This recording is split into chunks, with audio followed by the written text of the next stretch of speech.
They said to one another, "Here comes this dreamer."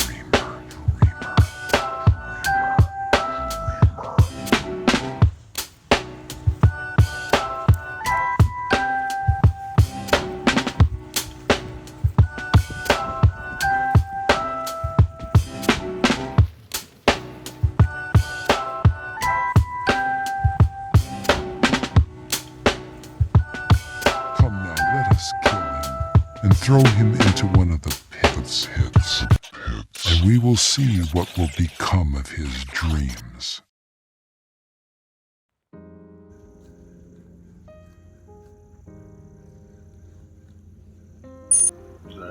Shalom. Shalom, Moreh. Shalom. Shalom, Aki. Shalom. Happy to be here, man. Praise the Most High. All praises. All praises. So, you wanna introduce yourself, Moreh? Yeah, the name the Most High had my parents give me is Monty, and on social medias, or whenever there's a name I have to present, it may be something like new, saying that I became a new creature through the Lord and His Word, or even Christ twin, because that's what I'm striving to be. Is just like Christ. So any of those is fine. Khan, as you say, Khan. So Moreh, how did we? I hope we don't hear this sound in the thing. Hey, so we met how many years ago? Would you say? Well, I've been in Florida, so I've been in Florida since 2020. So I think going on anywhere between 4 to 5 years ago. Dang, 4 to 5 years ago. Okay. Dang, I didn't. Time really flies, man. Yeah, it really does.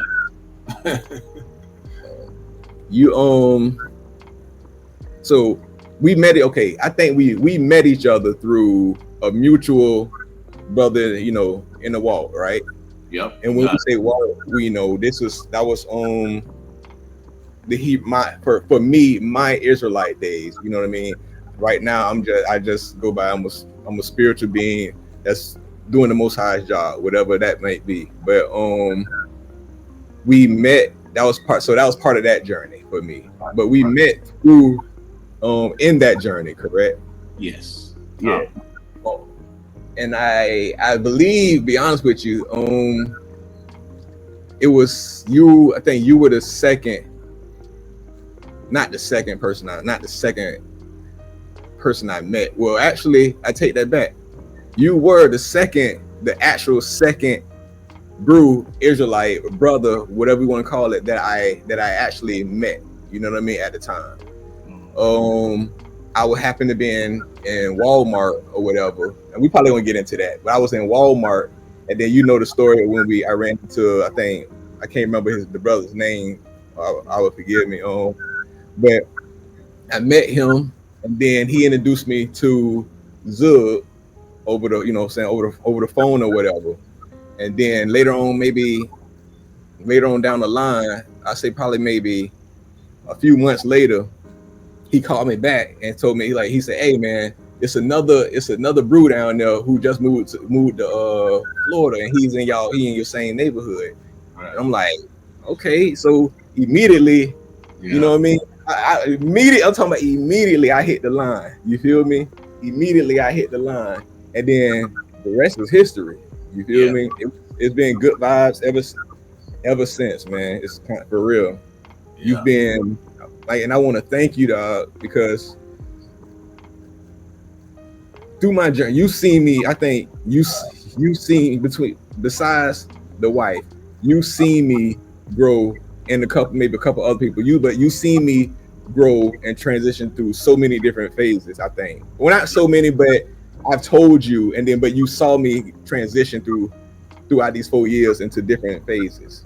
Yeah. And so I want to thank you, because not once did you ever condemn me, send me to hell. You feel what I'm saying?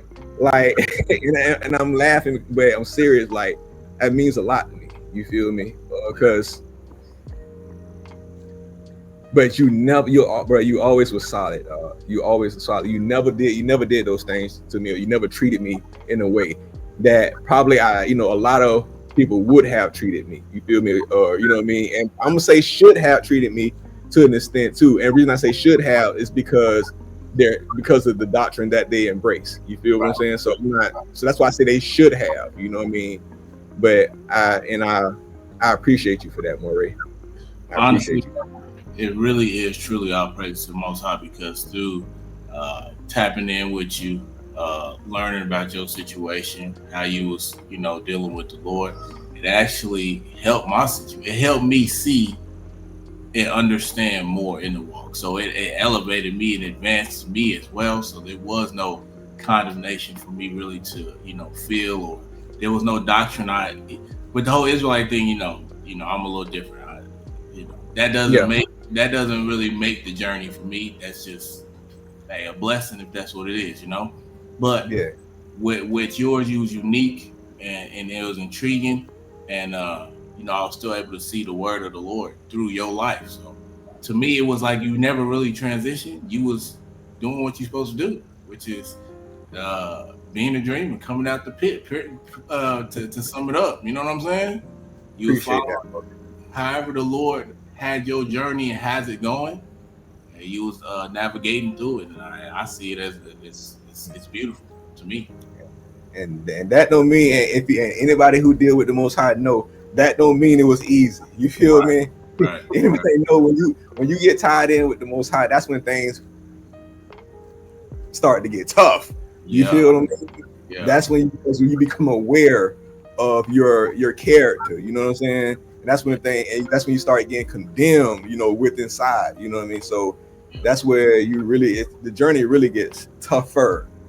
You know what I mean? But so yeah, that's pretty much how we, linked up, right? That's pretty much how we linked up. And and Moreh and bruh, we played football. Man, this man here, but bruh had me praying for the games and all that. But that was good times, man. Good times. You know my kids from the shoot for like, I feel like it's been longer. Yeah. It feels like it's been longer. You sure it's just 4 to 5? Hey, that's based off of the year. Yeah, but it do seem longer, especially, little brother graduated. Like, that's like, what? That's crazy. Yeah. I'm flew. Bruh, and you seen, like, see, from baby girl and all that, man. Like, right. Sheesh. Yeah. Dang. Yeah. I only kind of really can document that I hit Florida in 2020 is because I have to go back to the thought process. I was about to celebrate Passover, and it was COVID-19 that just taken over the earth or taking over the Americas.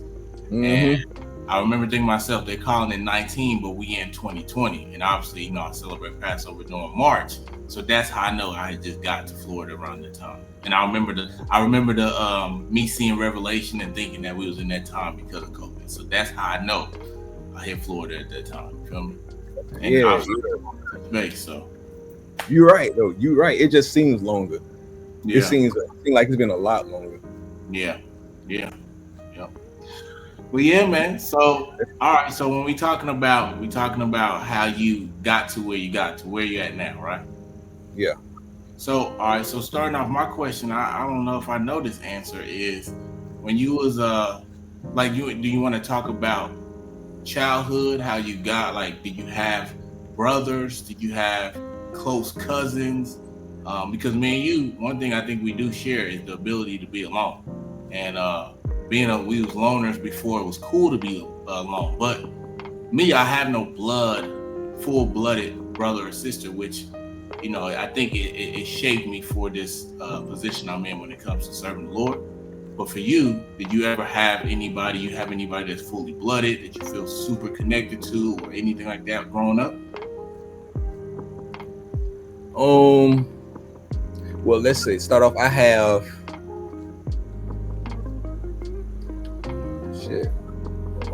from my mom, I have It's me, my younger brother, and my two little sisters on my mom's side. Now my dad's side, it's my brother, and I got like a few stepbrothers. You know what I mean? And we gonna get into that a little bit too. From my biological, who I met later on down the line. You feel me? I have I believe two sisters. I believe two sisters. I'm the oldest on my mom's side and my biological side. You feel me? All right. And I believe I'm the oldest on my daddy, which is my father. You feel me? Who, you know what I mean, side too. I think it might have been the older. You know what I mean? But don't get me twisted. I don't think I met him. So if it is, I could be tripping right now. You know, I always heard about a name, but I don't remember meeting him. Okay. So go ahead. I would say to answer your question, was I anybody I was actually close with like that? I had a cousin. I came up with. We were real close to a certain age. You know what I mean? Where. So yeah, we was raised like pretty much brothers. You know what I mean? And then as time passed, I had my friends and he had his friends, and we kind of just, we always cool in spirit, you feel me? But we kind of did our own thing. Like I could hit them up now, but it's all love, you feel what I'm saying? Right. But so yeah, that was probably by the age of youngins to maybe early, early 20s. But through that, it kind of, you feel what I'm saying? It will come back, so it'll kind of move, we'll kind of separate apart, then come back closer. But it was always, if I hit him up, it's all love. He hit me up, it's all, we was brothers. Mm-hmm. So yeah. So did you ever feel like growing up or adolescent to 20s or wherever, you know what I mean? Did you ever feel like you needed to be included in a group or organization or some type of gang or anything? Yeah, I was actually a part of a gang. I mean, we called it a gang, but compared to some of the gang like the Bloods and the Crips and all that, we wasn't on that. You feel me? I was actually, it was more like a teenage gang, a hood gang, neighborhood gang, which ain't no better, you know what I mean? But so we mostly doing fighting and drugs and doing silly stuff like, busting out windows and, you know what I mean, stuff like that. But that was like my high school days. Okay, so let's go back just a little bit. So because you mentioned biological dad, you met him later in life. So when you was whenever you came conscious and started to realize, you got mom, whatever, was it just you and your mom, or did you already have a stepdad? How was that looking? No, well, my mom. I was raised by my grandma. Okay, and that was my heart. You feel me? Yeah. She's gone now.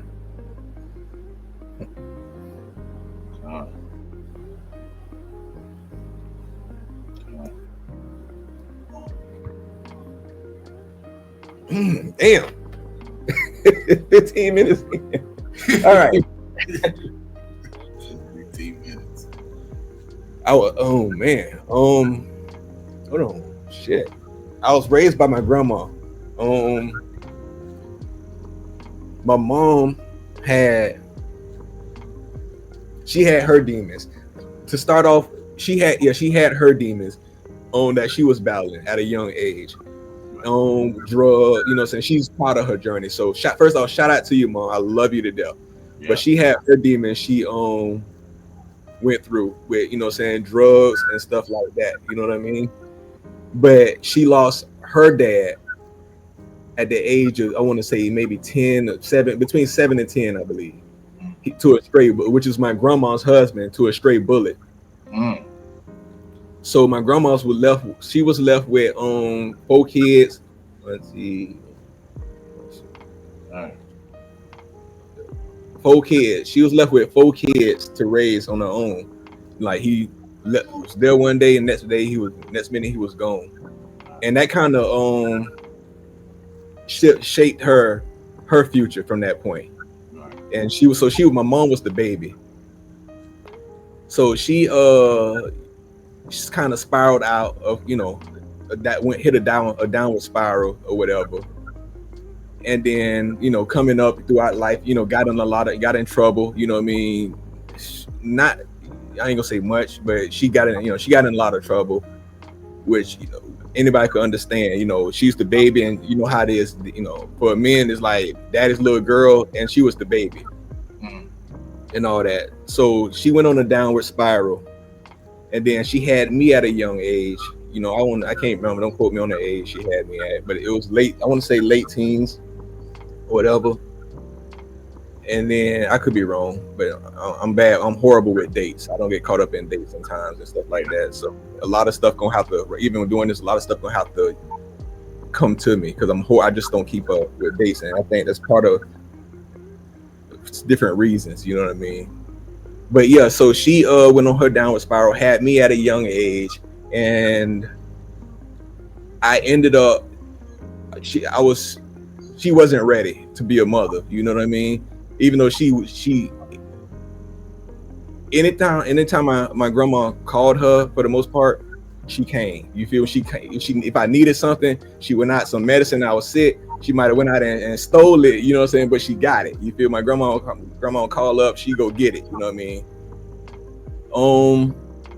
So yeah, like that's what kind of went on with that. Like, you know what I mean? So I was, like I said, raised around grandmas and all that. I grew to end up calling, me and my mother was kind of raised like, I want to say brother and sister, because I didn't realize, I knew she was my mother, but I heard my grandma call her by her first name. Right. And I heard her call my grandma mom. Right. You feel what I'm saying? So in turn, that made me, that's what I did. I heard all my aunties and my mama, aunties and uncle, they was calling her, the woman I was living with, mom. So that's what I did. And I heard her, you know what I mean, mom call everybody else by their first name. Hence why I call all my uncles and aunties by their first name. You know what I mean? It's not auntie this, it's not, maybe one. You feel me? It is just one that I call by that I call address as auntie. You know what I mean? But that's the oldest one. But I call all of them by their first name, including my mother, because that's what I saw. I felt like they was less than my aunties. They was more like my sisters and my brothers and all that. Yeah. Wow. So yeah. See, that's what I'm saying. That's unique, but even in that, there's beauty in that. Even so when we talking out the pit and we looking at Joseph's story, this situation would have sounded very sad, but in there is still beauty. You know what I mean? Yeah, it was. The Most High grace. So, all right. So now with that, okay. So then, all right. Now let's fast forward. So, like you said, you got the neighborhood gang, right? So now after the neighborhood gang, how'd you separate from that?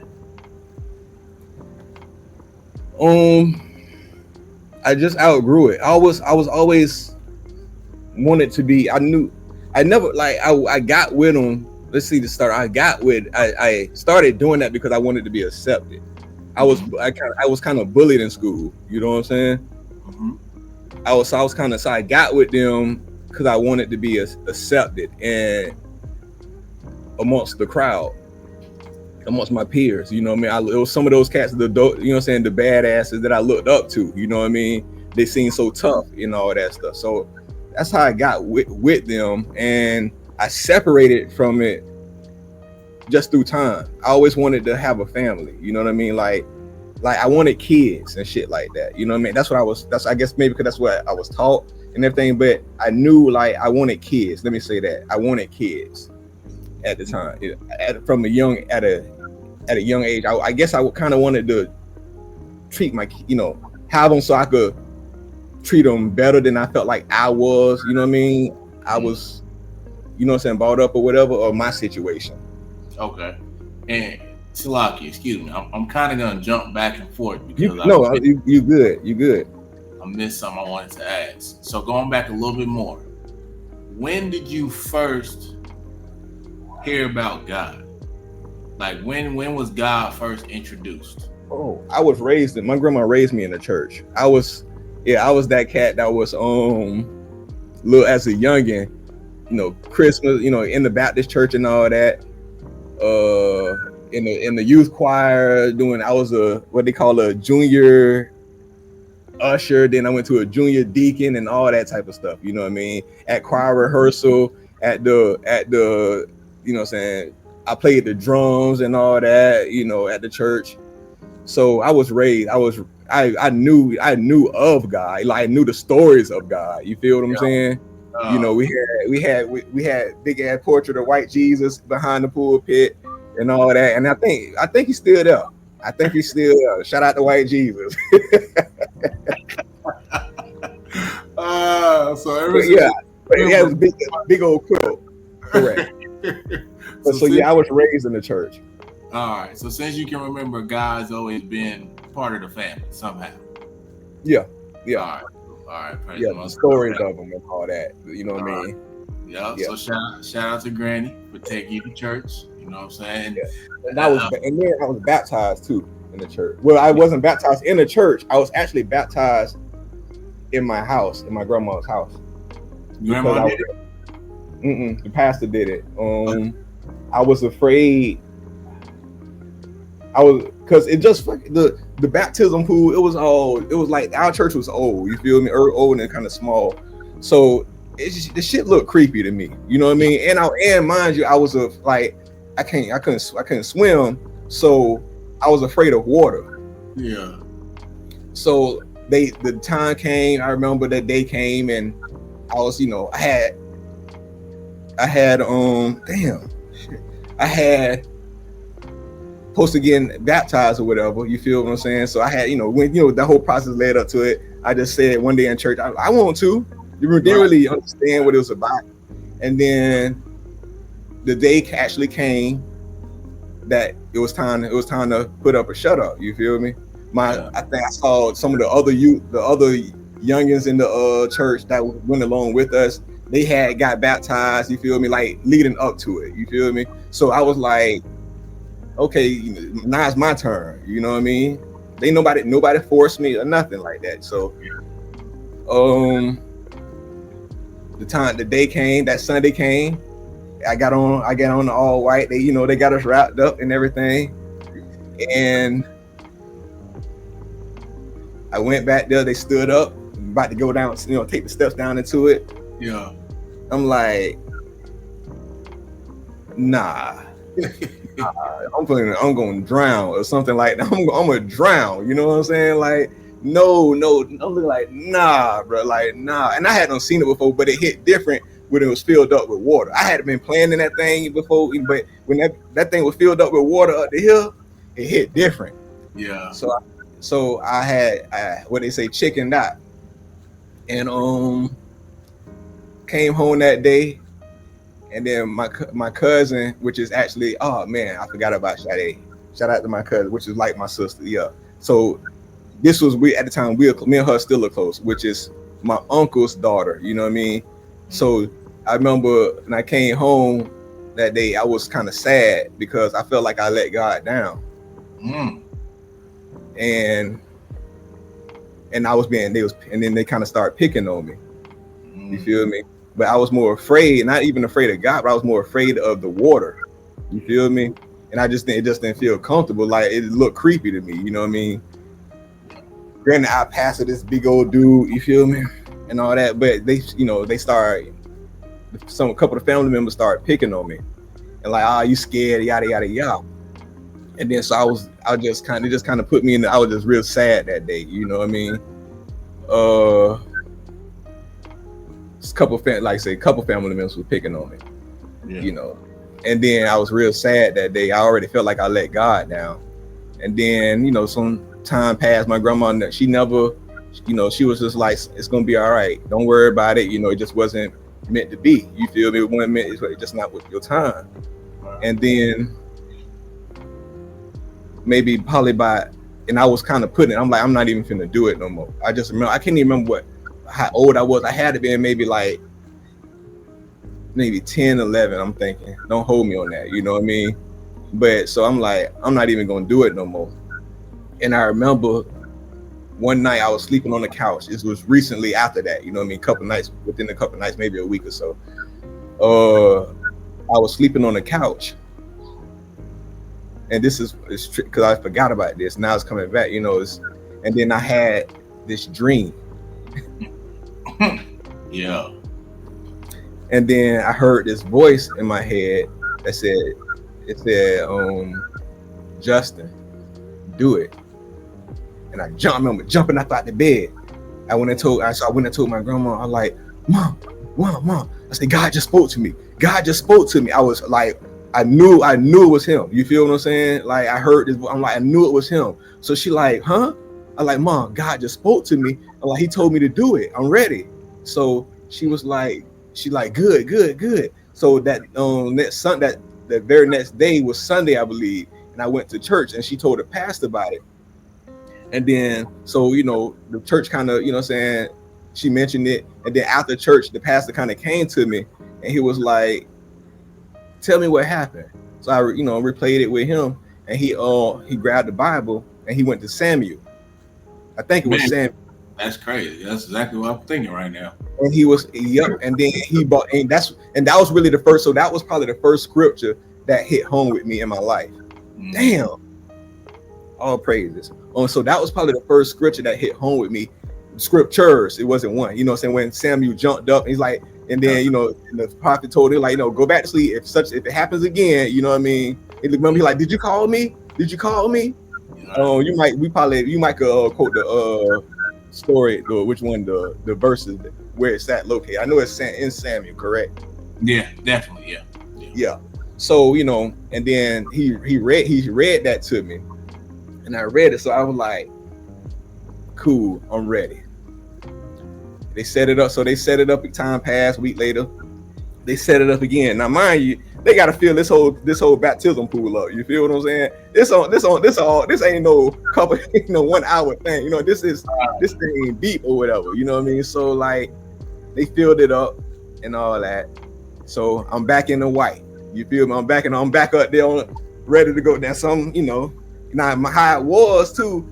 They had this window where everybody could come up and just like look. So it's all behind the pulpit. So now I'm up there again. Now my dad is there, and I'm looking at him. I'm like, and I love my daddy. You feel? I love my daddy. Yeah. I'm doing this, but I'm definitely finna do this because he here. You feel me? So I'm up there standing at the damn water. That fear came in. I'm like, nah, it happens again. I'm like, I can't do this. So the past, everybody now I can feel the, you know what I'm saying? All that type of stuff. And now I'm crying again because I'm like, I don't let, you know what I'm saying? I don't did it again. I don't let God down. He don't talk, all this and that.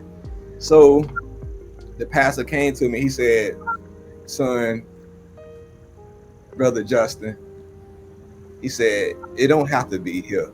No, it was him and the secretary lady who was there at this, you know what I'm saying? They came to me and I had a big respect for her. Like, I don't know, it was just something about her that I like, you know what I mean? Older lady. So they was like, it don't have to be here. If you don't feel comfortable here, we could do it somewhere else. And then somehow the idea came up, well, let's go to your house and do it in the tub. So I'm like, in the tub, what I'm saying? So the whole church packed up. I'll say about 70% of the church packed up and went to our house. And they was all in the living room, the pastor and everything, and my grandma. Wow. And then my daddy was there, and I just remember, he actually took me from the church. I rode with him from the church to the house, and he was just like, son, it's okay. You know what I mean? My daddy wasn't religious or spiritual. My daddy ain't talked to me by God, period. You hear what I'm saying? But he just told me it was all right. You know what I mean? And then, you know, he didn't put no pressure on me or whatever. So go to the house 70% of the church there, and they filled the tub up, and I got baptized in the tub. Hey, that's a wonderful story, man. All praise to the Most High, and to those people that were the pastor and the secretary, the fact that they had enough wisdom, understanding, or the Spirit of the Lord to even be able to solve that problem. I don't know if you told them or how you expressed to them, where they were able to realize, okay, it's the location, and maybe we can do it something else. And then all those people that cared enough, was intrigued enough to even leave the church, then come. Man, that's a wonderful story, brother. And granted, I don't want to overshoot it. We wasn't a big church. It would probably like maybe 20 people max in the church. You know what I'm saying? On a good day. You know what I'm saying? But yeah. But the fact, I mean, 5. You understand? Like the fact that they did that, because they could have just all gave up on you right there, like, oh, he can, whatever. You know what I mean? But the fact that they wanted to take time to see you, you know what I'm saying, be baptized. That's wonderful. Yep. So now I gotta ask the question: in Florida at this time, how far were you from the ocean, man? Well, let's be specific. The ocean. When you say ocean, I'm thinking of the beach. Yeah. Probably about 20-30 minutes. What? Okay. Yeah. And so, like, how? I just don't, you know what I'm saying? I just imagine me growing up in Florida. I definitely would have been, you know, on the beach. Probably would have became a surfer, something like that. How was y'all like with y'all life? Y'all life wasn't like we're going to the beach. Like how where I come from, we probably was going to the park. You know what I'm saying? Like, cause we didn't have nothing like that. I imagine people in Denver probably go to the mountains. You know what I'm saying? Yeah. And I would assume in Florida, you know what I'm saying, if you're close to the beach, this is like our park. Like, this is what we do. Like, we here. You know what I'm saying? Like, a lot of TV shows that are surrounded about the ocean, everything that happens to them is the beach is there. Like, they got a problem, they're at the beach. They sad and they want to sit down and think, they're at the beach. Mm-hmm. Yeah. So, like, how much did the beach play in your youth and around this time when you get baptized? Like, for you to be afraid of water, did you have an experience at the beach where you almost drowned? Did a cousin try to drown you? Did you try to swim and almost got caught out there? Like, first off, shout out to you. You bringing up questions, which bringing up memories and stuff. Like, it wasn't at the beach. I had a couple experiences at the beach, but it wasn't that bad. It was, you know, that water get up in you, burn that salt water and start burning and shit, bro. So, but what it was, my favorite uncle, my uncle was my favorite uncle at the time. Shout out to my uncle Ensign 9. That's my OG. You feel me? But at the time, my favorite uncle was my Uncle Junior. He ended up dying of diabetes when I was me and my cousin, which is I was telling you about, who, you know, saying me and him was pretty close. We used to stay the night with him, and he ended up dying from diabetes. He would take us swimming at the pool in his apartment complex, and he was the cat that get on my back.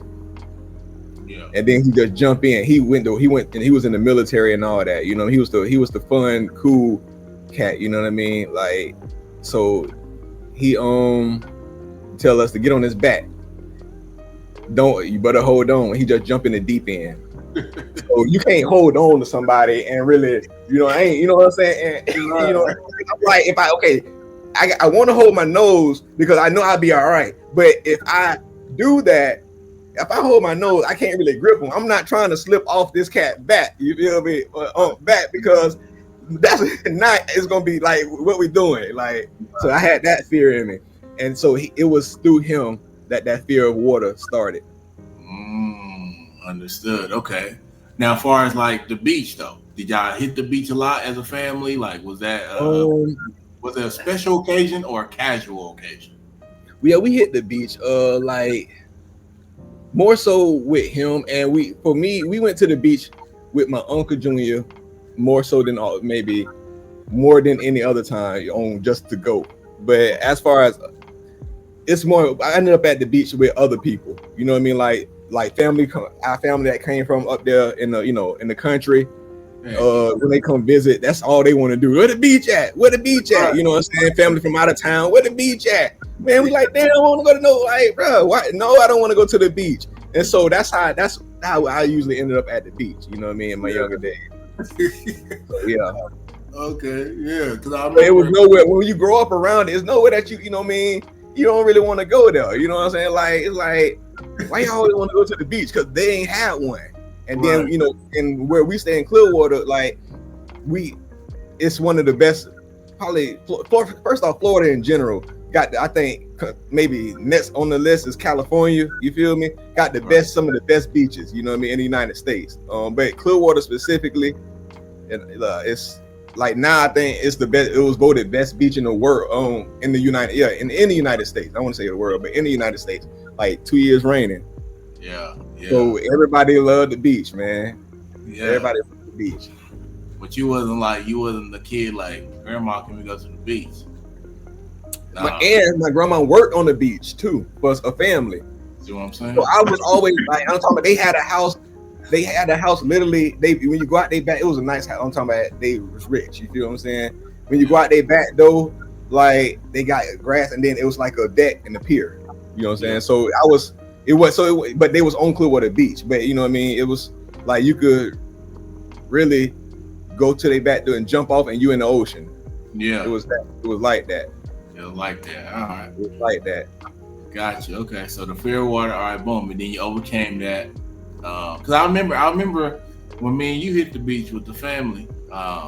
You was like, yeah, you're the only one that took me to the beach. I'm like, what? I'm tripping. So then, okay, if the beach wasn't your spot, what did you like to do as an adolescent? Like, what was your activity? Like, where did you want to go? You know what I'm saying? Like, what did you want to do around this age? Around the age of probably like, let me say, like before becoming a teenager, and what did I like to do? I like to go to work with my grandma, and you know, because when I went out there, I used to play with like the kids, the family's kids, because my grandma raised all that family's kids. You feel what I'm saying? Like 2 generations of it. So we was like cousins. You know what I mean? Me and this rich family and all that. I used to even go to like Hulk Hogan's house. I knew his son pretty well at the time because their grandparents had a mansion in Bel Air. Yeah. And so I would just go with this million dollar granddad, multi-million-dollar granddad, and used to take me to Hulk Hogan house and all that. But I used to like to go to work with my grandma. One job. I ain't too much care to go to the $1 Million Man house unless we was going to, you know, he was going to take me around the neighborhood. But I went where the kids was at, and I used to like to go there and play with my homeboy. You know, his name was Andrew. And we was like, that was like my white brother. So yeah, like, and that family really looked out, you know, I felt like they probably could have did a little better, but they really looked out for my grandma. You know what I mean? They really loved that lady, you know what I mean? But so I would like to go there and play football, you know what I mean? As a kid, I used to be out there doing them, dog, in the grass, man. ain't sped a ride, dog. So then what, okay, now that brings up that. So when did you first get introduced to football, or when you get introduced to it and then like you start, like you said, going and doing that? I started football at the age of 8. I started playing football at the age of 8. And the reason I played football, I was always fast, you know what I mean? But the reason I played football was because my Uncle Junior, the one who died of, so that's how old Uncle Junior was gone. So I wasn't 10 when he died. Yeah, I started football at the age of 8. Because I was on flyways, and that's the youngest. And I know I was started. So I did it because of him. And because he had told me, like, I was just sitting there one day at his house before he died, you know. He was like, you could be a wide receiver, you know, you should play football and all this and that. And because he loved the Miami Dolphins. That was his team, you know what I mean? And so that's how that's what made me want to play football. Once he died, for some reason, and then going to when I started going to school, I met a cat, one of my friends at school at that age. He had told me he was playing for the like the neighborhood team, and he was kind of like I looked at him, he was bad, and he seemed cool to me, you know what I mean? Yeah. And we had a thing. He lived right around the corner from me, and we and him was like real cool. We shared a friendship because I think what pulled us together. He was born with an extra finger on his hand, and I was born with an extra finger, so we kind of had that in common. He was like, say, he was the bad kid, not so bad. He wasn't horrible, but he wasn't me. You know what I mean? So I kind of looked up to him in that way. You know what I mean? Like he was, he told me he played football for the neighborhood team, and I didn't even know it existed. You know what I mean? And that's how I asked my grandma to sign me up, and that's how that happened. So I was safe when I started playing football. Okay, got it. Okay, all right. So you also mentioned earlier, or at one point, you said that the reason you kind of got into the game is because you wanted to feel accepted, and you also mentioned that you were bullied. So with this, to me, it sounds like you got a lot of people around you. What made you feel like that you were not included or was not accepted? Where did the bullying come from? Like what happened? Like school, did you not have days or something at school or what? Nah, it was a couple people. I had, because when I'm talking about this was in, like I say, elementary school. When I started feeling like I was being bullied, that started in elementary school. I would come in and it was a cat who, who me and him were actually cool. Now we cordial now, but they would and it was the people who bullied me at the time was my kids from my own community, that looked like me. You feel what I'm saying? And they would draw pit because I was short, and then I had crooked teeth right here before braces and all that stuff, and my nose was, you know what I'm saying? If you notice, I got a nice size nose on me. And I kind of grew into the nose. You feel what I'm saying? As I got older, but yeah. So, and they used to like draw pictures of me and all that stuff before class. I'm talking like he get on the damn whiteboard and just, actually it wasn't a whiteboard. It was a chalkboard at the time. So every day he would draw a picture of me, and it was he actually was talented because you know what I'm saying.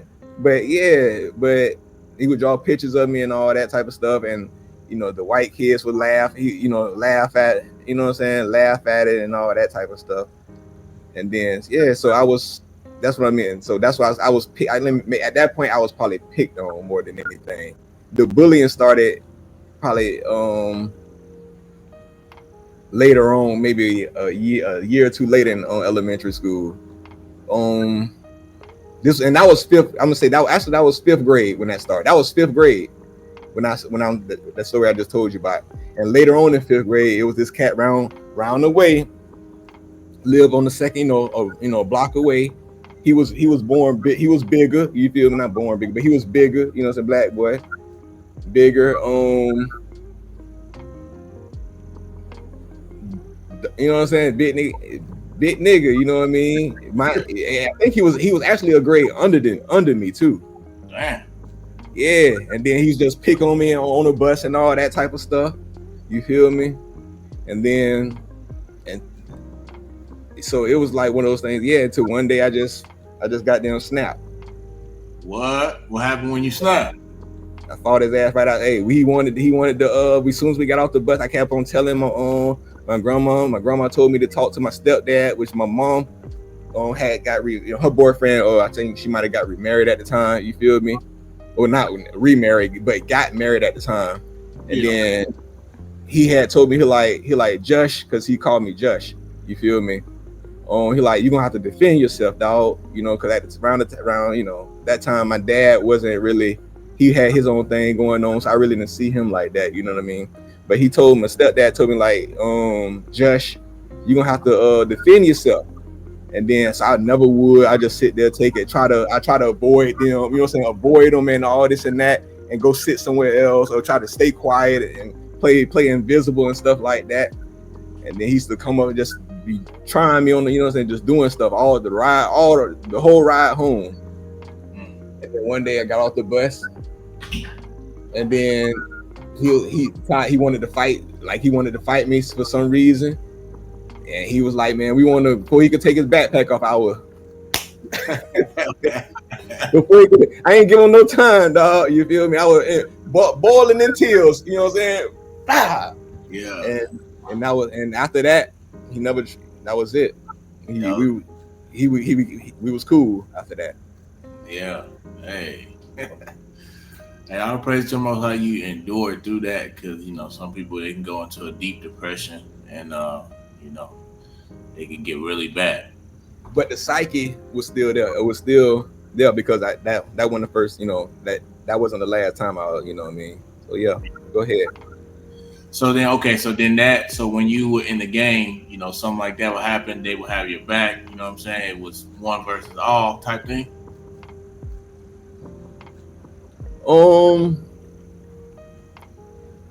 It was, and that's why I say we called it a game. It was more like a clique. Yeah. You know what I'm saying? Because when I say that, because we weren't really doing that type. Now, some of them jokers was, you know what I'm saying, was really out there robbing and stuff like that. I wasn't doing it. I was just fighting and all that type of stuff. You know what I mean? So, but I felt like it wasn't that they was looking out for me. It was more so, if I'm with y'all, you ain't gonna mess with me. Yeah.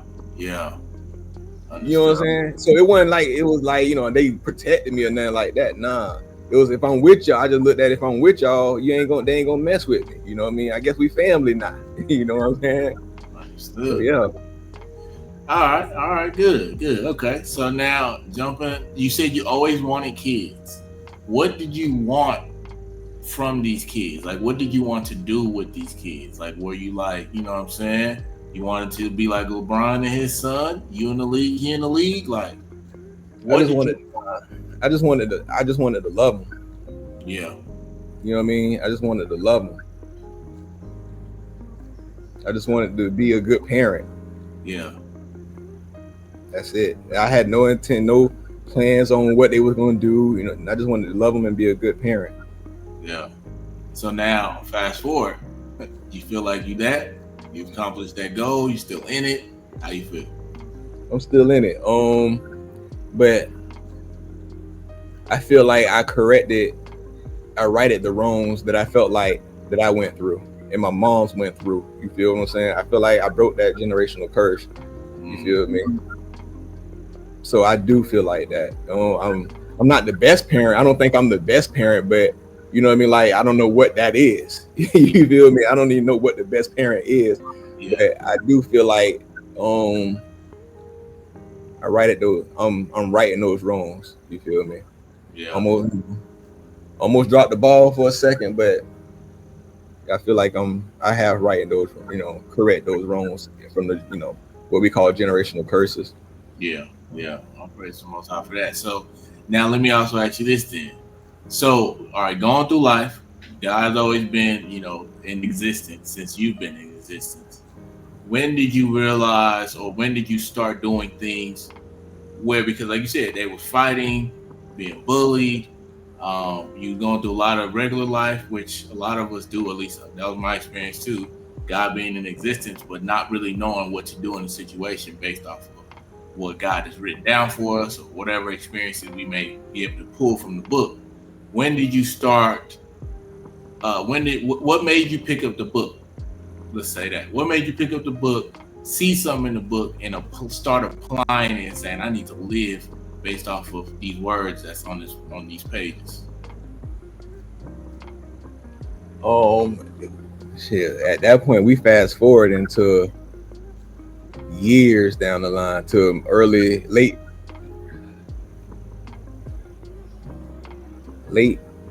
20s. Late 20s? Like 28, 29 type stuff? 29. All right. Might be 29. The reason I say 29 right now because it's a landmark in my mind or something that bring me to that point.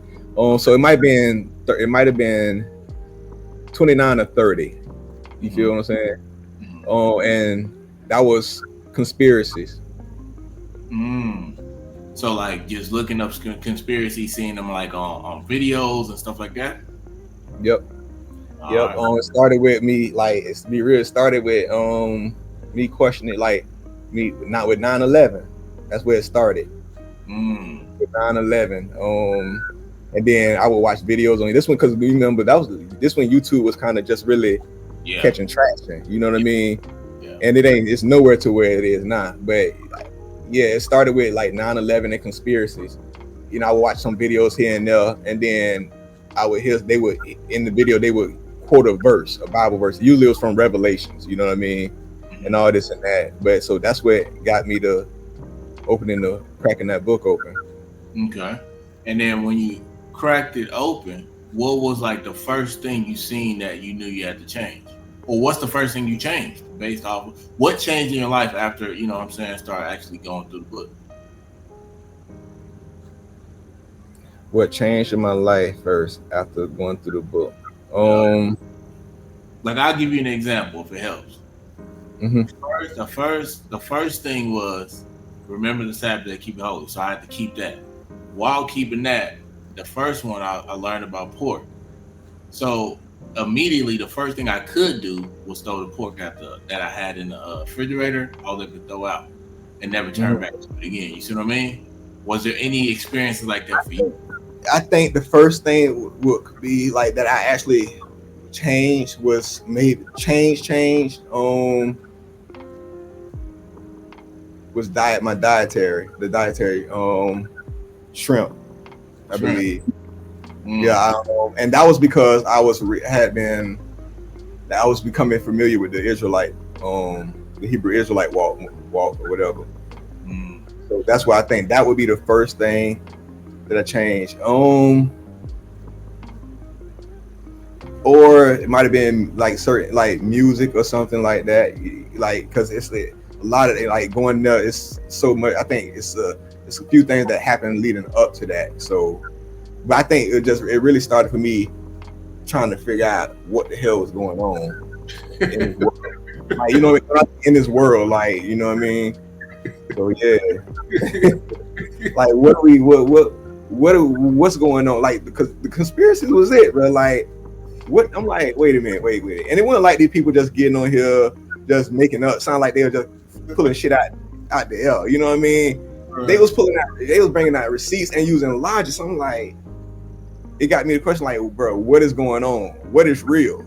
Yeah. I mean, yeah. So yeah. All right. So then, with the Hebrew Israelite part of your life or journey, is that where you start kind of like getting more biblically sound because of what they was pushing? Yep. Got it. Okay. All right. Okay. Yep. That's why I'm forever grateful for that. Yeah. Forever grateful. All right. So then you would say possibly that maybe the church is what started the faith, knowing that there's a God. And then maybe the Hebrew Israelite part of the journey is what started giving you the actual word, which, you know, Paul, his experience was different. It was law then Christ. Yeah. Your side more was like Christ then law. Yeah. I'll be know, I'll be honest with you, I didn't know much about Christ before then. Yeah. I just had, like, all I knew is I had an experience with that dream that I had with God. And I knew a God was real, but I ain't know nothing about Christ like that. Yeah. I understand. I didn't know nothing about Christ. I didn't know what, you know what I'm saying, what he came for, what his purpose was. I know he died. They say he died for our sins. I don't know what that meant. Right. Yeah. Me neither. You know what I mean? I had no clue. But, you know, yeah, I thought, you know what I'm saying, Christ, you know, and that at that time, Jesus is God. You feel me? How, you know? So right. That's probably about it. That's right. About it. Yeah. All right. So let's go back a little bit more then. So now, you playing football, you doing the kids in, right? Now your uncle died. So are you like living this life where you're like, all right, I'm trying to go to the league? Like, what did you want from football? I think it might have been a little time that I was like, yeah, I could go, I want to go, I want to play in the NFL, but I never took it serious like that. Yeah. You feel me? Mm-hmm. I just never took it serious. Hell, I ain't even watched football like before then. Before I started playing. So I never really took it serious like that. I just wanted to I wanted to go. When I first started, bro, I didn't even, it wasn't like, I think I wanted to be a running back or something like that. You know what I mean? They had me on the line blocking, which I was probably, and I turned out to be the smallest, but best lineman, you know what I'm saying, on the team. Yeah. But I just think the most I wanted to do is score touchdowns. Yeah. Score a touchdown. Yeah. So, and why did you want to score a touchdown? Because you wanted the crowd to go wild? Why? The running backs made it look so cool. They just, you feel what I'm saying? They got all the glory. You know what I mean? It's like, I want to, you know what I'm saying? What did that feel like? You feel what I'm saying? They was the cool kids, and all that. So yeah. I want to, yeah. So then, all right. So now let me ask you this: since you wasn't one that was like, I want to make it to the league. You wasn't like ball is life. It sounds like, right? Say it again. You wasn't one of those that was like ball is life, like eat, sleep, football. You wasn't like that. Nah, we just played it all the time. Like in the that's probably one of the most things we did play outside in the street. Yeah. Yeah, barefooted, tackle. Yeah. So then, if that wasn't what you want, so what did you want? As a dreamer, what was your dream? Like, what did you want to be in life besides having kids? Did you have like any aspirations to like, I want to be a doctor, or what did you want to be when you grew up? To be honest with you, Moreh, nothing. I don't know. I can't even tell you anything that sticks out to me that I wanted to, that I really wanted to be like that. Gotcha. Okay. Shit, you made me think like, damn. What's wrong with me? Well, ain't nothing. I mean, because it could have been a beautiful thing, because if you have these expectations and aspirations, and if you don't hit these goals, they could make it like your life is just worthless. You get what I'm saying? Yeah. I didn't get to the league. Now I'm 30, 40 years old. I'm nothing in this world. And you know what I mean? Like, you just feel like you have no direction. Mm-hmm. But I like the fact that you wasn't attached help you be a good human today, if that makes sense. You know? Correct. And I feel that. I just think I want to be a good football player. Like, I remember one time my dad came to a game, and he knew one of the older kids that was real good, that played running back, was one of the stars out there. And I wanted to make my dad, I wanted to make my dad happy. Yeah. You know what I'm saying? Even though, I don't know, I just wanted to make my dad happy. Yeah. That was like I said, that was about it. That makes sense. All right, so then now let me ask you this: in hindsight, do you feel like football helped your life at all? Playing it, being on different teams, different coaches, anything. Did it help shape you to be a good person today? Oh, I don't know if it helped. Yeah, it helped me with discipline, and I had because the funny thing is, like, say, I got a lot of awards. I was when I was the lineman, I was the best lineman. So I was the one who was constantly winning awards for being the best lineman and stuff. But a lot of it came from a coach, a few coaches that that taught me how to work hard for something. You know what I mean? He taught me discipline. He tried to help me be better. You know what I mean? I learned as I got older on the next group. The older group playing football from my first year. I met a new coach, and like, he was so different. He taught us like some street shit. You feel what I'm saying? Like, as far as like, I remember he used to have us running through the hood. Like, we used to go jogging. Our team used to go jogging. And he'd be right there with us jogging. He was going to pick up his weed, man. Oh, wow. We ain't know what, right? You know what I'm saying? We ain't know what he was doing at the time. You feel me? But Right. yeah, so yeah, but at the same time, he was the cool. Like he had them being in prison and stuff like that. So you know what I mean? He that's where I learned a lot from him. You know what I mean? Yeah. He was one of the coaches that kept it real with us. You feel me? Yeah.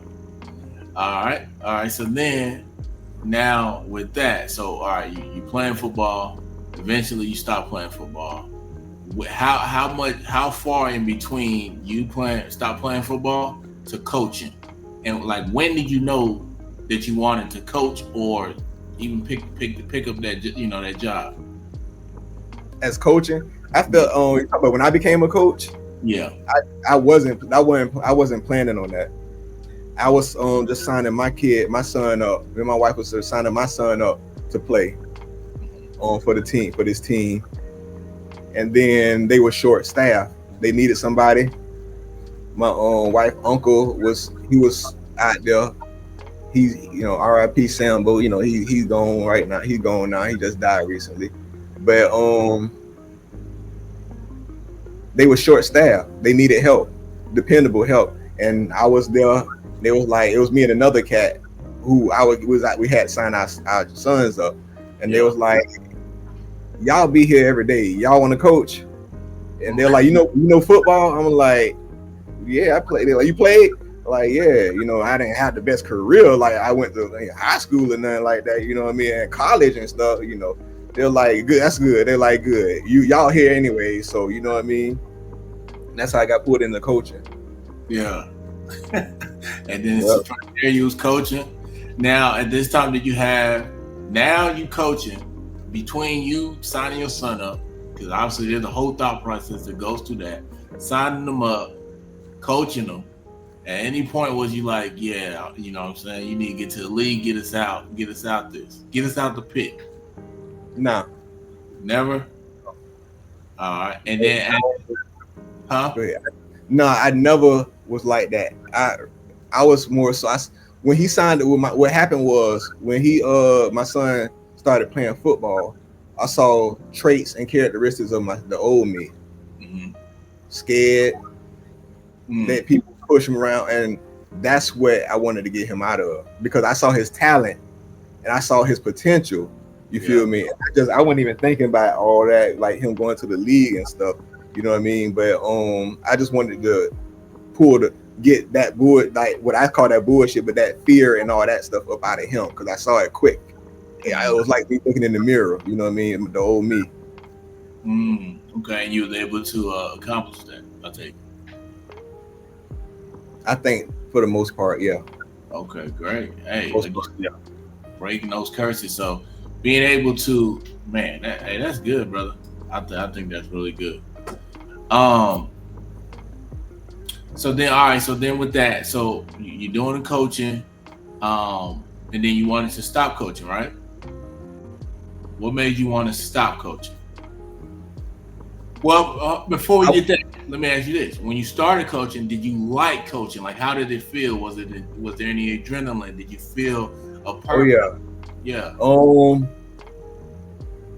At first, the purpose was to help my son, and then when and then once he kind of started getting settled in, because that was his first year, winning.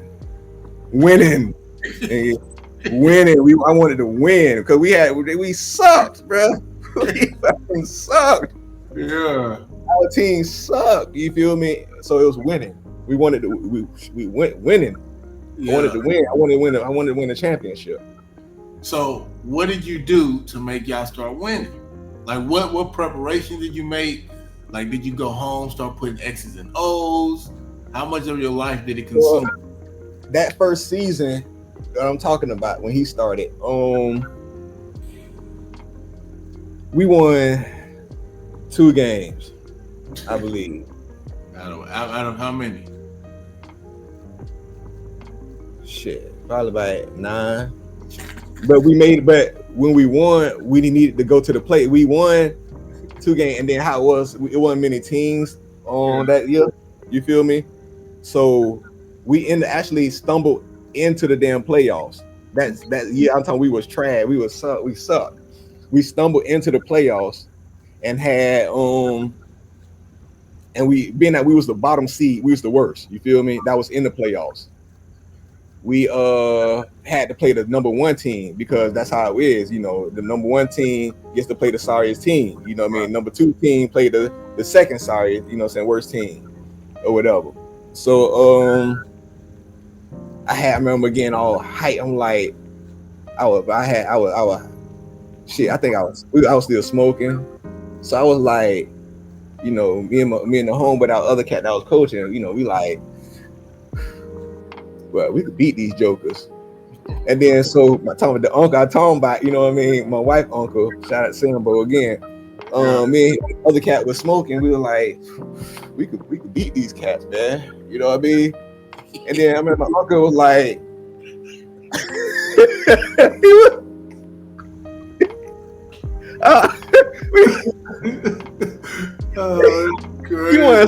he was drinking because we used to have so much fun. We used to be lit. You feel what I'm saying? Right. So I'm like, we sitting there talking about, bro. I'm like, bro, we could beat these jokers, pass it back and forth. He was like, I was like, oh yeah, man. So he started mashing and we do that.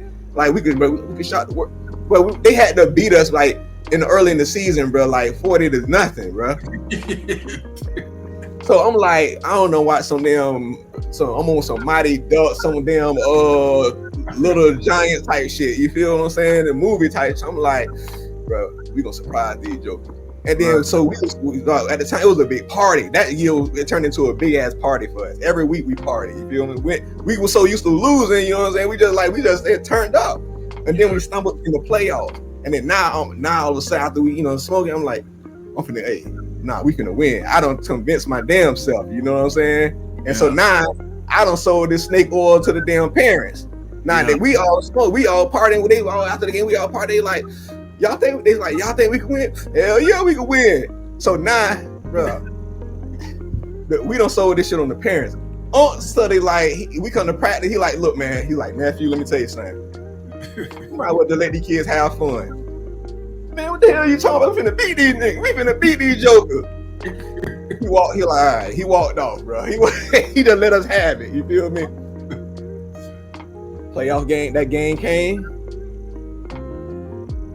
We got to ass who up, man. We all talking about, bro. It was so bad. Like it was like 40-0. It was probably about 40-something to 40-0 at halftime. Damn. So the other cat that I was with, you know what I'm saying, the other coach who was smoking, you know, we like I say, bro, we messed up there, you know what I mean? One of our kids got hurt. He ran in the middle of the field, and then they had them put their backups in. You feel what I'm saying? Backups was doing good, so he went over there talking about, because they was from a rival city in our hood, like not our hood, but farther, like 30, probably like 20 miles down, like that. Our city and that city has history of in the past from gang violence and all that. You feel what I'm saying? Real shit. So, you know, he went over there and, you know, got the kid up off the field. Man, F y'all, yada. They put their starters back in. They were like, oh really? So they put their starters back in, bro. It was like the score ended up being like 96-0. Damn. Or 92-0, yeah, bro. They put 90 points on us, bro. That's crazy. Yeah. So with that, with the whole coaching thing, like did you? Because I mean, you don't have film on the other team, do you? Yeah. You do? Oh, you can watch. So you watch that year. I ain't know nothing about film. That we had film, but it was film. They was you could get it, but the organization never told me about it. Okay. I didn't even know that shit existed like that, bro. Man, I'm learning right now. So as you advance through your coaching career, you able to get film. You're watching film at home. You actually putting plays together and then going to practice and having them run it. After that first year. What? So like that second year is when I found out about the film and all that type of stuff.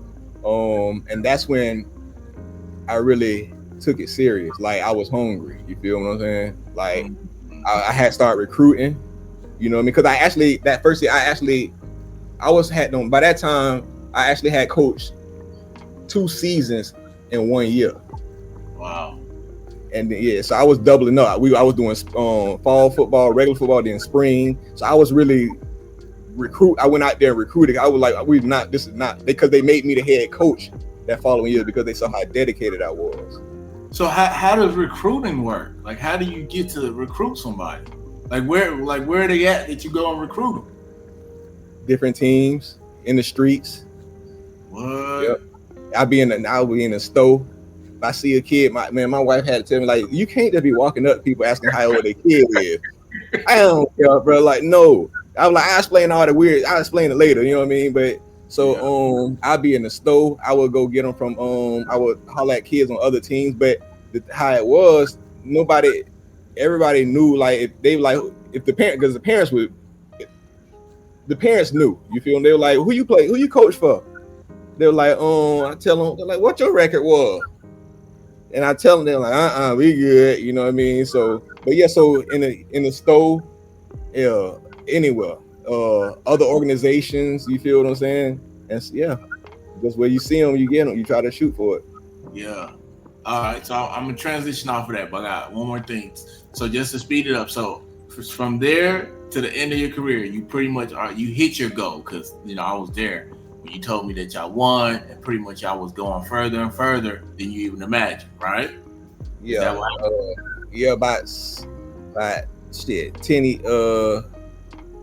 About 10 years later. 10 years later. After I quit and came back and all that. So 10 years later.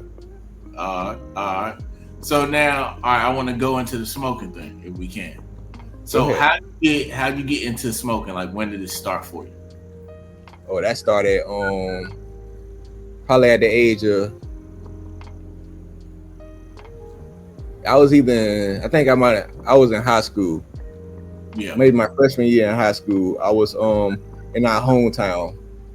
I had been acting like I had been, probably smoking paper and stuff. How you roll up paper back in the day, you know what I'm saying? Well, notebook paper, light it, and then be sitting there, crazy. But yeah, so I had been fake smoking. As I got older, and like saying, probably middle school and all that, or late middle school. But what really happened, I went to my freshman year in high school. We had a family reunion, I believe, up in our hometown in the country, and then we was all out there just chilling. And then they was like, they started firing up and stuff. You know what I mean? I was like, the older kids, some of the older kids and shit like that. And then mess around, they passed it. So I was like, I'm just gonna hit it. You know what I mean? Because I had been fake smoking around people, kids my age, like out, waiting at the school bus. You know what I mean? Wait at the bus stop. But mess around and I would, blow it out. You know what I mean? But mess around and got around my family up there, up home and stuff. And I didn't. And somehow I messed around and swallowed, or something happened. And that was and I felt it, and that was probably one of the funniest nights of my damn life right there. You know what I mean? That was my first time. So yeah. Okay, gotcha. All right. I left my ass off that night. Yeah. All right. So then, now you said you mentioned you was still smoking at the time. So fast forward, you stopped smoking. All right. And what made you want to stop smoking? Was there any health issues, or what happened? Like, I was the type that could always stop. You know what I mean? Like, if I needed to get, like, say, a job or something like that. You know what I mean? I would, saying, if I needed to stop, or But what happened was, around that, fast forwarding around that time, throughout, was the most, like, I gotta say, getting to know the Most High, getting to know God. And so, like, how many years you think it was consistent, like, that you were, so-called smoker, quote unquote? How many years do I think consistently? A lot of years, right? Yeah, a lot. Like over 10 years? Yeah, probably. Yeah, probably. Okay. And then, So what about the Most High made you say, I gotta stop smoking? I don't know. At that time, I don't know. Like, it was just a feeling inside. Yeah. You know what I mean? It was just a feeling inside. It wasn't even really a like I say, a verse or nothing. It was just a feeling inside, I believe. Yeah. So now, even at this point in the journey, you still feel like smoking is something he don't want you doing. Yeah, I do. To a certain extent, I do think it's medicinal for me. For me, is that I think it's something that he don't want me doing. Yes, you feel me? Will that change? I don't know. You know what I mean? But yeah, I do think, because it's, it's the smoking. It's smoking. You know what I mean? It's bad for you. You feel what I'm saying? So yeah. Do you think it harmed, like, with you just you with you smoking? Do you think it harmed, like, did it make any of your fruits rotten, or did it make you have bad character traits or anything like that? I don't think so. I did it for a long time. I was doing it like I guess it depends on what part of my journey in life we talking about. Yeah. Because it served different purposes for, you know what I'm saying, different journeys of my life. You know what I mean? But I would say in the latter days, what we talking about now, it was more so me running, like, from, like, if you want to say his voice or whatever, from knowledge, you feel what I'm saying, what he was showing me, like, it got because I'm the type of person, my mind is constantly going. You feel what I'm saying? My mind is constantly going. I'm constantly thinking about, you know what I'm saying, different things. And like, I was learning so much, and I was trying, I was really, and some of the stuff I felt like he was showing me, you know what I'm saying, showing me, I didn't want to, I'm like, I didn't want to deal with it. So it got me to kind of, in a way, I want to say, to shut him out. You feel what I'm saying? Because you can't really shut him out. You feel what I'm saying? It got me to, fuck it. You know what I mean? I'm good. You know what I mean? But it got me, like, you know what I'm saying? If that makes sense. You know what I mean? I don't think it was actually the smoke. It was more of a mindset. Like, I guess we want to say of a rebellious mindset. Yeah. You know what I'm saying? Trying to be rebellious. You know what I mean? Like, because you can't really you can't shut him out if you don't want to be shut out. You know what I mean? So it was more so the mindset of, all right, I'm finna do this.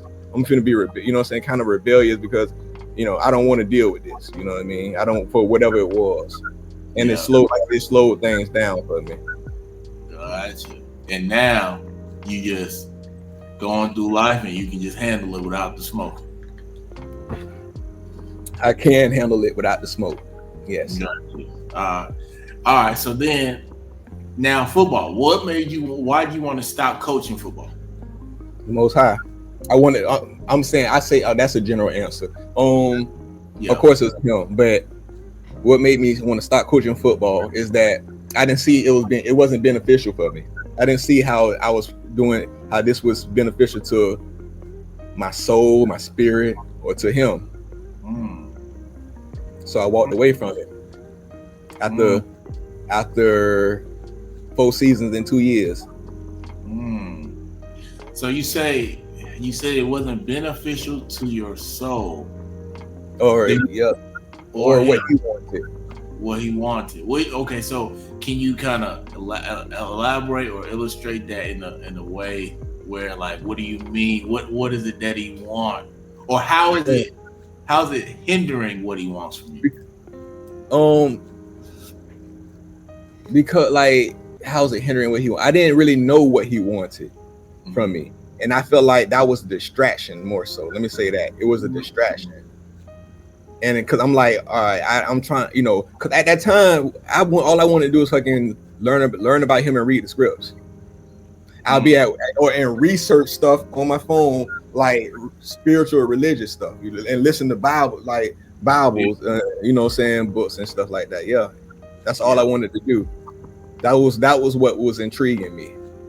Gotcha. So all right. So you talking about this is the first time you quit? I only quit once. Okay. So when you want, because you said it like it was past tense. So when you say that you wanted to only listen to him and all that. When was that? Say it again. When you said that all you wanted to do was like listen to Bible stuff and research and all that, when was this? Where was this at in your? That was like I say, my second year after my second year of coaching. After my second year of coaching. Okay, so after your second year of coaching. Yeah. First year, I told you about we playoffs. The second year, we got better. Right? Mm-hmm. No, hold on. Yeah, actually, it was season third season. It was my third season. All right, so third season. This is a conspiracy. Things happening. You start seeking the Lord. Hebrew Israelite Community kind of come in through that, and now it's your coaching, your focus. Like you said, at one point, you like, all right, I want to win. Well, first, I want to help my son. You accomplish that. He starts settling in. Now you want to win.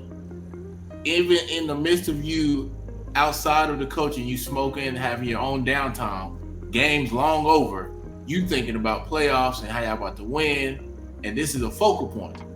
Then 2 season, 3 season, Lord comes in, or this now vibrant, more intriguing experience with the Lord comes in. Now your focus changes from wanting to win and coaching to wanting to find out what's up with the Lord. Right? Mm-hmm. So then you like, all right, boom. Coaching is now a distraction. I need to stop this and focus more on the Lord. All right. Yeah. And then you leave coaching, I take it. Yeah. You start focusing on the Lord, right? And what did that, you got anything you want to share about that experience? About me focusing on the Lord? Yeah. I was just studying up all times of night, wee hours in the morning, just reading, studying, praying, fasting. Yeah, dog. How did what happened to the family? Like what dynamic did that take? Like did the boys see it? Was the wife there with you? Was she with you shooting in the gym? Like what was going on?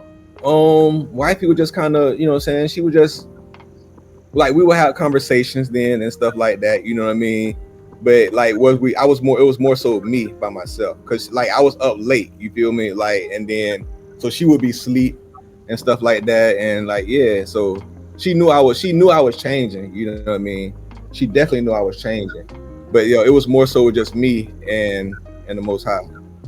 Now, were you seeing things that it was like shocking things, and like you had to talk to your family? Like, what about grandma? What about the uncles, cousins, all your friends?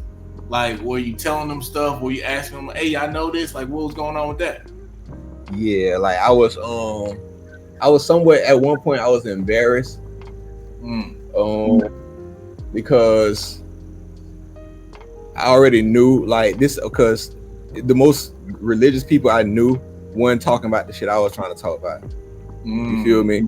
So I already, and then mind you, like by that time I had them kind of start, I was learning the dietary law, and I'm like, I didn't even want to, what I'm saying, I ain't even want to talk to wifey about that, you feel me? Because and wifey, moms, and none of that, because like I already knew, like for especially moms, like I just in my mind, I just like, they gonna think I'm crazy. Yeah. They gonna think I'm crazy. Like they ain't like, and like I say, all I know, like I say, my family, they born and raised in the church too, but ain't nobody talking about this stuff. Yeah. You know what I mean? And but my zeal was like, so I'm like, oh my God, you know how you want to share it. So you be trying to hold it in, but it don't work like that. You know what I mean? You learning stuff, you feel like you have to share it. Yeah. So but it was just me and the Most High. Yeah. All right. So then, all right, boom. Now, so with that, you felt like, okay, good. All right, this is not good for my soul. All right, so obviously you're still working on that. How did football come back around then? Let me say, the parents, to get me out of it, them damn parents, bro, it wasn't a hard choice. You feel me? These are some of the most ungrateful ass people. You feel me? Some of these parents are some of the most ungrateful damn people. So it wasn't a hard decision. You feel what I'm saying? Yeah. Like they, so not, but yeah. But what happened was, to get back into it, one of my wife's other uncle, which is one of my wife's other uncle, he was coaching at another organization, and we were supposed to have coached together but I ended up, I had recruited him to come, and his son to come play for me, but I ended up quitting that fall. I never made it to that season. I just went in and told him, yada yada yada. So a year passes.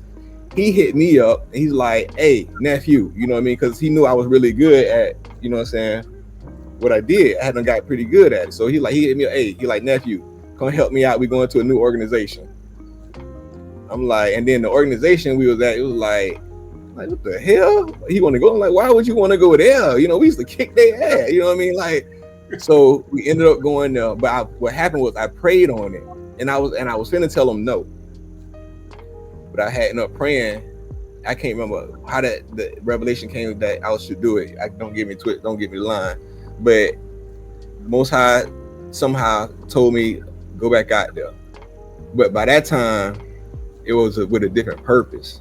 You feel what I'm saying? It was like it was to be the father to the widows, and like I had it because I'm reading all this time. I'm reading this. You feel what I'm saying? And these are the verses he showed me. Like there you go.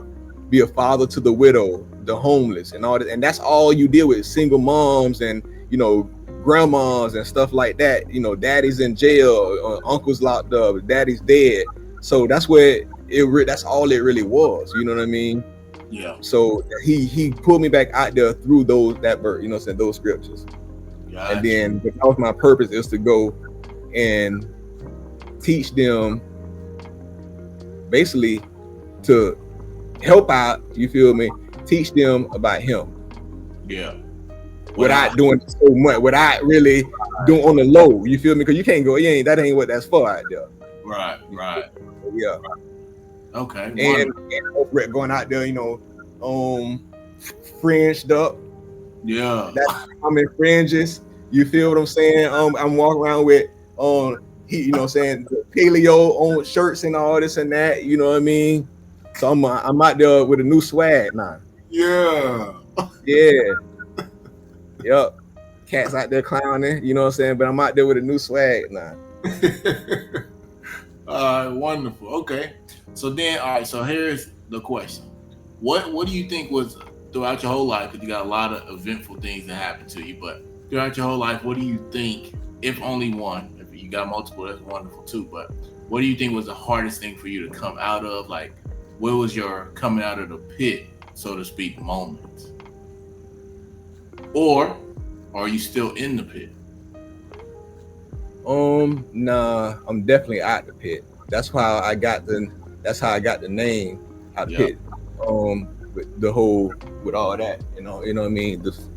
So the coming out the pit, that moment, the impactful, rephrase it. I want to make sure I got you right. Rephrase the question. Yeah. Re-ask the question. What do you think either was, if you want to single it out, that's cool, but what do you think is the hardest thing you ever had to overcome? Let me say that. Overcome. Yeah, let me say it like that. What's the thing you think the hardest thing or things you had to overcome throughout your whole human experience thus far, / what was your coming out of the pit moment or moments? The hardest thing I had to overcome is realizing I'm the problem. That was my biggest realization. One of the hardest moments that I had to that pulled me, that was pretty much me coming out the pit, was my grandma dying. You feel me? And that was like it was her dying and just kind of dealing with that. You know what I mean?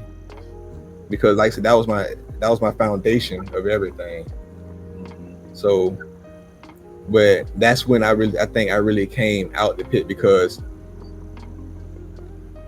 I started to realize, like,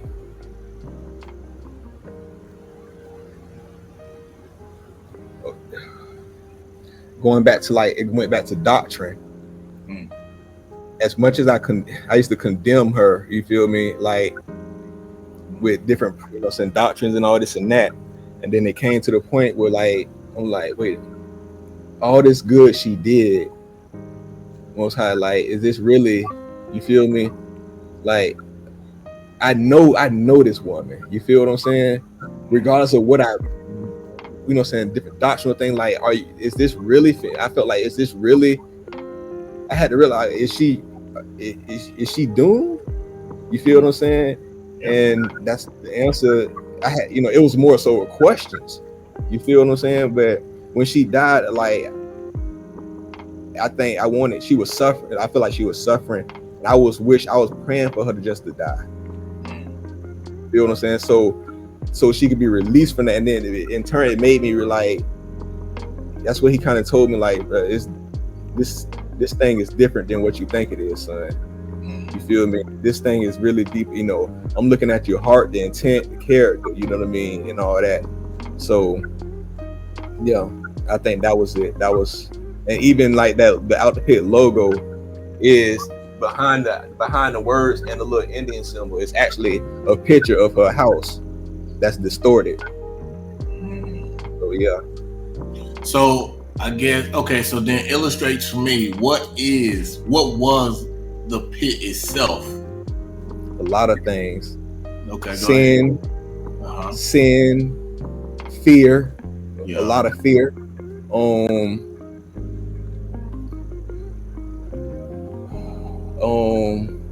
doctrine, self-doubt,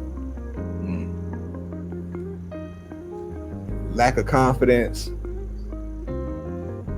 fear, yeah, and not trusting the Most High. Yeah. Not trusting the process of the Most High. So in your situation with her house, that house, you feel me? That house, be real with you. Yeah. So with the illustration of coming out the pit is overcoming those things. Come again? So coming out the pit, the illustration is practically is like what overcoming those things will be. Actually coming out the pit. That's it. Whatever, and that might be different from person to person because we have different things that hold us down. Yeah. So right now you feel like in the space that you're in, that you're elevating, you're not really being held down anymore by those things. No, I feel for the first time in my life, Moreh. Yeah. One of the first times, mainly the first time, if I'm not mistaken, I feel free. Yeah.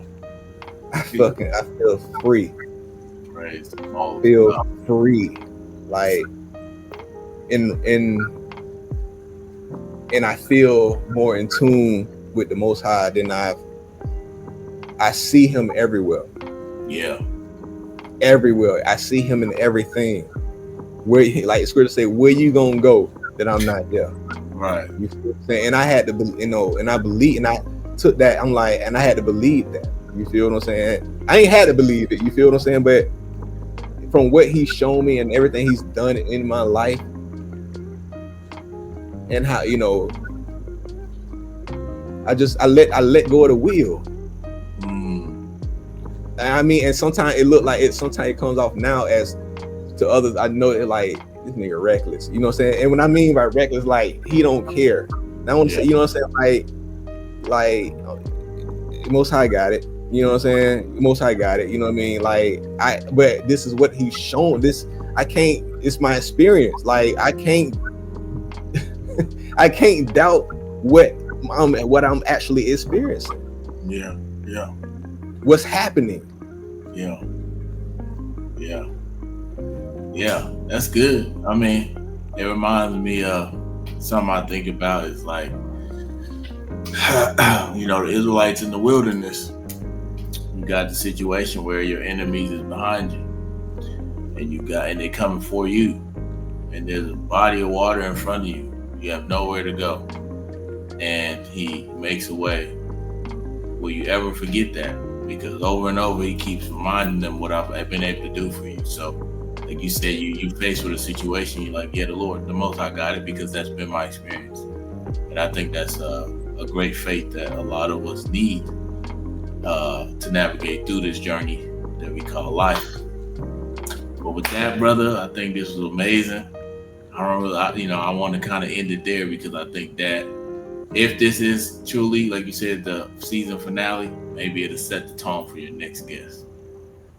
All praise, man. I appreciate you, Moreh. Like, and hit me up, bro. You forever, Moreh, man. Like, you feel in the A, and I would love to have you back on, brother. Like, for real. Yes, sir. For real, I would love to have you back on, man. I appreciate you. I love you. Again, you've been solid from beginning to end, bro. Like, and when I told you not to hold you too much longer, but I told you when I was leaving my, when I was leaving my Israelite journey, part of my journey, you know what I mean? And granted, and hear me out, it's still some stuff that I do believe in it. You feel what I'm saying? It's hard to argue. I was just talking to Queen about that. It's hard to argue, but you know the parts I'm talking about. You know what I mean? What comes with it. You know what I mean? But it was two people that I was concerned about. You know what I mean? Losing. You feel me? Like, if the Most High took you, it was His will. You feel me? Hey, it is what it is. You know. See, everything is seasonal in life. You feel what I'm saying? Right, but right. I was concerned, like it was Zug and you, because, and like I say, a lot with you, because you've laid hands on my kids and the good. You know what I'm saying? You've held my baby girl. You know what I'm saying? Like you, bro. Like you, we've embraced, we've hugged. We've, I've laughed with you. I've cried with you. You feel what I'm saying? Like, and but you were real talk. It was very impactful to me, that because I was like, he ain't gonna rock with me. When I tell him I'm done with it, it's like he done. Like, I was nervous. I was nervous. You feel what I'm saying? Yeah. So I really appreciate that, because, yeah, I do. Yeah, and I'll praise the Most High that he made my mind like that. Like, the Israelite thing, it's a blessing. Don't get it twisted. It is a blessing. It is, but it's not what bring me to the Lord. You get what I'm saying? It was the lack of knowing what He desired and wanted from me as a human. Period. You get what I'm saying? And the Israelite thing was just kind of like more benefit and more realization of that this word of God is real. You know what I'm saying? Look at curses, all this other stuff. But it's not for somebody to say, hey, I don't want to really be part of this community. That doesn't make or break me. What me and you got going on? Nah, bro, nah. To me, we're not tied because of that. You know what I'm saying? It was just a vehicle. You know what I'm saying? So bro, all praises to the Most High for that anyway. Hey, hug the family for me, Moreh, and